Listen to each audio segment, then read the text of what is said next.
some countries, sport is like the national pastime. That's But in true. the Philippines, some might say that pageantry is the pastime. That's true. You know what? In the Philippines, we have pageants all over the places.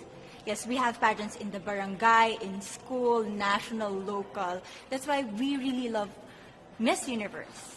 It's like it's giving pride and putting the Philippines back on the pedestal. That's why there's an added pressure as a candidate coming from a pageant-loving country. But it's a good pressure. I always look up to our former Miss Universe Philippines. They really did well in the competition. And now this is my time to show who I am, to offer what Rabiya can show to the rest of the universe. So I'm very happy. And at the same time, I'm excited to make all my kababayans proud. And hopefully I do. Why do you think it is that the Philippines love pageants? They have appreciation for beauty.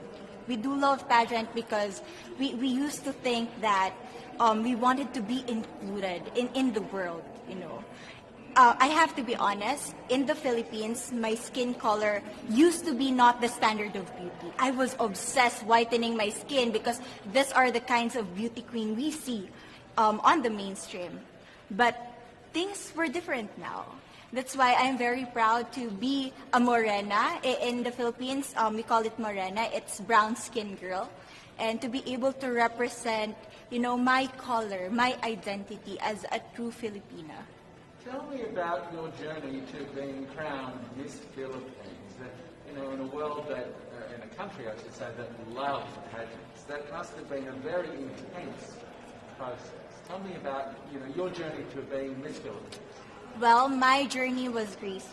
You know what? I started to be a dark horse. Nobody noticed me. Nobody knows I was in the competition up until the preliminary and the coronation night. And when I won, I received different comments, of course. There were people who didn't expect me to do well, who think that I cheated. That's why I need to redeem myself in Miss Universe. I really need to do well in this competition.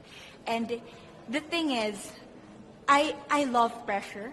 I love criticism. I get better every day with that. You tell me I cannot do that, I turn to you and I'm going to say that, no, I can do it for myself. Good for you. So how does it feel then to be on the global stage? How do you feel to be here in this moment, right now? It's crazy, but I'm overwhelmed with the support, not just from the Filipino community, but also from Thailand, Latin countries who do appreciate me as a candidate, as a person. It motivates me that I am beautiful, I can offer so much in this world, and when somebody believes in you, it gives you that extra energy to really do well and perform well. Do you have a sense with the girls, all of the girls competing, you're competing, but is there a sense of camaraderie with all of the girls? Is there a real spirit to, sort of motivate each other to do better? You know what? I have a different idea about Miss Universe. I thought it's going to be very competitive, in a healthy way, well, of course. But now I can see every girl helping each other, from fixing those hairs, from trying to zip up those outfits. It speaks of the closeness and the kind of camaraderie that we want to have. The goal of Miss Universe is not just to crown one girl, but also to build a genuine and long-lasting friendships among us. Would you say within the Miss Universe world, the contestants, is there a sisterhood? Are you sisters? There is sisterhood. I can say I was able to talk to different representatives from different backgrounds, different cultures. And despite our differences, there's so much to be highlighted in what binds us together. And that is because we want to empower women. We want to have our advocacies. We want to speak for the things that we love.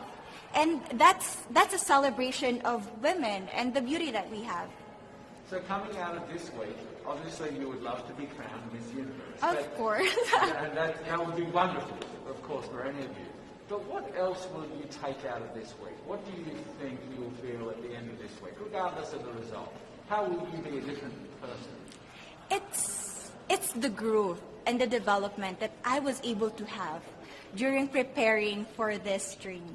I will be honest, there was a moment that I lost my identity. because I was put under pressure. I was in that position in which I feel like I'm not good enough. I'm not a good representative of my country, but I was able to bounce back stronger. And if I was able to do that for Miss Universe, I will be able to do that in life. That is my greatest takeaway from Miss Universe. Okay, so the Philippines have a huge amount of fans. Yes. I want you to give us a little bit of a message to the fans here and at home. But send a message. What would you say to all the fans in the Philippines? To all my fans from the Philippines and from all over the world, maraming salamat po. Thank you so much for loving me and for believing in me. It means a lot to somebody who is so naive in this industry, who has no idea how to become a beauty queen on the first day of my journey. But because of your love and support, I was able to be the woman that I am today. And regardless of the result, I may or I may not win the crown, but one thing is for sure, I'm gonna make you all proud.